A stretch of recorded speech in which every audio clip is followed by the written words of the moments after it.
We file, buff, clip, clean, and paint. For many women, keeping our nails well groomed is just another part of the standard beauty routine. And many times this routine can include a trip to the nail salon. But how clean are the salons we frequent? Most shops are handling things the way they should. They are doing things in a sanitary manner. They sanitize their tools. They're careful. But I do think the patron has to be vigilant and pay attention.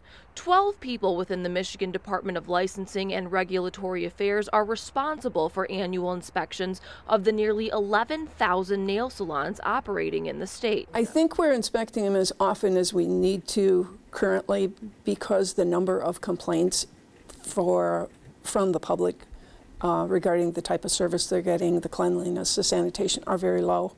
On the other hand, we're not able to do every shop every year. Which is why customers do have a responsibility when it comes to knowing what's safe and what's not. So what do we need to know when we go to a nail salon? We went to Spa Grand Traverse for some advice. The first thing you want to do when you go into a nail salon is make sure that the licenses are posted where you can see them. Because the most common nail salon violation found in Michigan is operators who don't have a license. Now, if you're getting a pedicure done, you want to make sure that all of the tools being used on you are either brand new or have been properly sanitized, and it's okay to ask questions. The implements that we use are metal, so we do make sure that they are disinfected for at least 40 minutes before we use it on the next guest.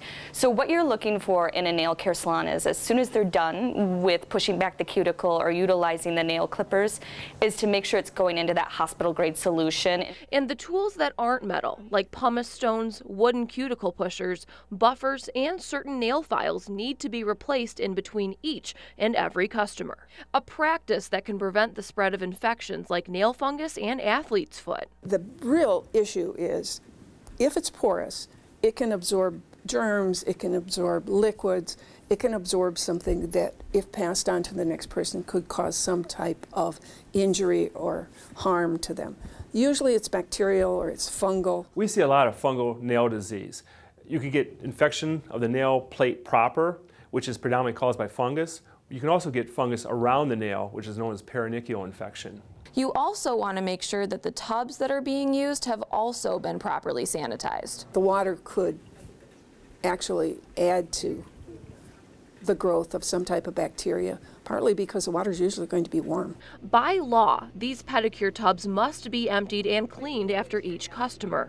Spa Grand Traverse likes to run the disinfectant through the tub while the customer is still there, so they can actually see the sanitation process happening. They say it's also important to check guests' feet before they even work on them. If there is nail fungus, we do turn our guests away. Similar safety practices exist for manicures too. Before working with someone's nails, employees must wash their hands, along with either having the customer wash their hands or spraying them down with a disinfectant.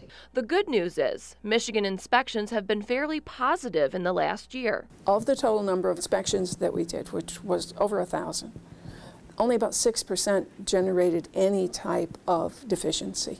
It's a very small number. And according to disciplinary reports dated back to 2012, only one salon in the Traverse City area was cited, and it was for a licensing issue. I think it's safe, but it's not completely risk-free.